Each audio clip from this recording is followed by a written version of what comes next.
عملنا العلب الواطيه دي كلها برايز وخدمات، وعملنا العالي ده كله اباليك. في تاسيس الشاشات يفضل انك تعمل 3 علب و3 علب. طبعا اتكلمنا فيها قصه كبيره قوي ليه بنعمل 3 علب فوق و3 علب تحت، عشان خاطر الخدمات لو جت تحت الخدمات لو جت فوق، وكل علبه من دول لها وظيفه. حلنا الباب بتاع البلكونه على الشمال علشان استفيد بالجنب ده كله، اعمل فيه ركنه، وزي ما المحاره باينه اهيت ان هنا كان في طوب مبني عاملين محاره في الجزء ده. عاملين علبه للغساله. يفضل كابينه الشاور لما تيجي تعمل كابينه شاور مشي الماسوره قبل السيراميك. السلام عليكم ورحمه الله وبركاته. معاكم المهندس ابراهيم من شركه المعمار الذهبي للتشطيبات. معانا موقع جديد في العبور، مساحه 190 متر. النهارده احنا خلصنا مرحله السباكه والكهرباء، عاوزين نمر عليهم مرورا كده ونتكلم فيهم مع بعضنا. ده مدخل الشقه، تمام. اول ما دخلنا على طول احنا هنتكلم اول حاجه عن الكهرباء، وبعد كده نتكلم عن السباكه. لما دخلنا على طول، اول ما دخلنا اللوحه طبعا على اليمين، تمام. في برضو حاجه شائعه، اغلب المهندسين بيحط لوحه الخدمات او لوحه الاتصالات جنب اللوحه الرئيسيه، وده طبعا مش مستحب.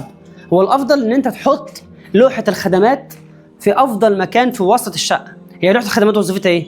وظيفتها ان فيها الراوتر اللي هو بيوزع للشقه بالكامل، فافضل مكان ليها ان هي تبقى في وسط الشقه. يعني تعالى معايا كده، احنا هنا حاطين لوحه الخدمات فين؟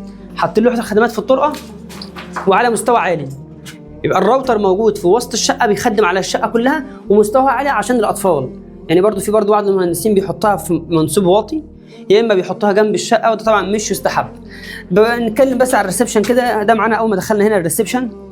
هنا الريسبشن طبعا عملنا العلب الواطيه دي كلها برايز وخدمات، وعملنا العالي ده كله اباليك. هنا الشاشه بتاعتنا هنا على الشمال. الشاشه هنا طبعا في تاسيس الشاشات يفضل انك تعمل 3 علب و3 علب. طبعا اتكلمنا فيها قصه كبيره قوي ليه بنعمل 3 علب فوق و3 علب تحت، عشان خاطر الخدمات لو جت تحت الخدمات لو جت فوق، وكل علبه من دول لها وظيفه. في علبه خاصه بالدش والنت، وعلبه خاصه بالبرايز الخدمات، عشان طبعا ما ينفعش احط طبعا الدش مع النت يبقى في شوشره وكلام من ده. هنا طبعا العالي ده كله برايز على العالي، عشان في هنا قاعده ركنه كبيره، فعاملين كلها البرايز على العالي. طبعا التكييف مكانه طبعا. وهنا برضو في برايز على العالي، عشان في هنا سفره. الجزء ده فيه سفره، ان شاء الله نرفع صوره للتصميم معانا واحنا شغالين.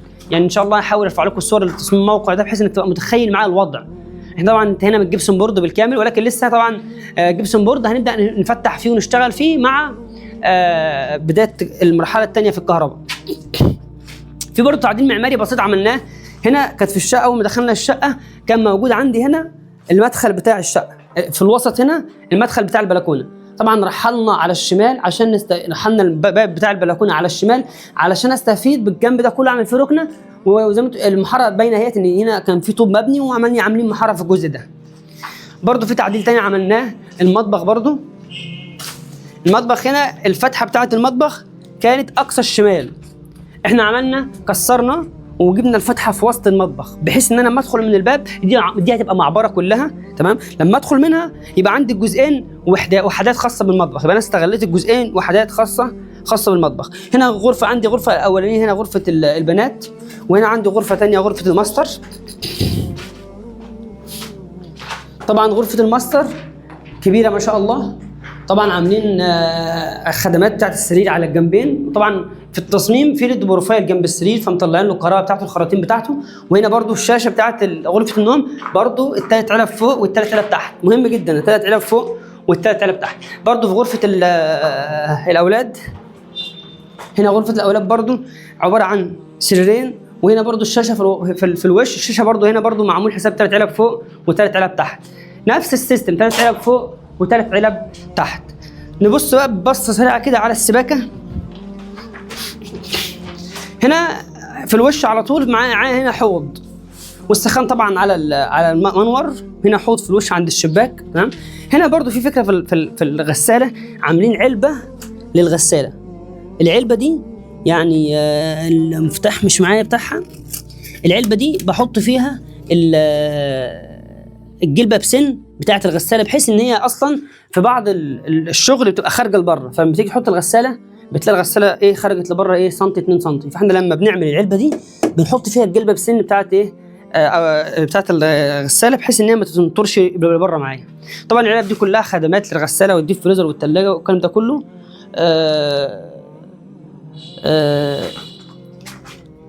هنا برضو في حاجه عاوز اتكلم فيها.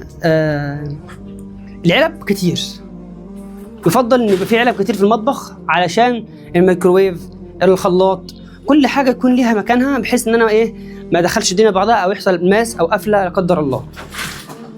هنا الحمام، طبعا دخلنا الحمام، هنا طبعا حوض وهنا قاعده، وهنا هو عاملين كابينه شاور خاصه بالجزء اللي هنا. برضه في نقطه مهمه جدا في كابينه الشاور، يفضل كابينه الشاور لما تيجي تعمل كابينه شاور مشي الماسوره قبل السيراميك. اغلب الشاور او الحاجات اللي بتيجي بعد السيراميك بتتحط فوق السيراميك بتبوظ بسرعه، فاحنا لما بنطلع الماسوره البولي تحت السيراميك بجيب بس الطاسه او والدش اللي هجيبه لفوق مش هيتبهدل خالص ولا يهتلك معايا. ده يعتبر قريب من شغل الدفن، وشغل الدفن كله بيكون بنفس النمط ده كده، وده بيبقى قريب منه، وده بيفضل يعني. ان شاء الله باذن الله مرحله السيراميك اللي جايه اما نخش فيها ان شاء الله نبقى نتابع الاحداث فيها ان شاء الله. والسلام عليكم ورحمه الله وبركاته.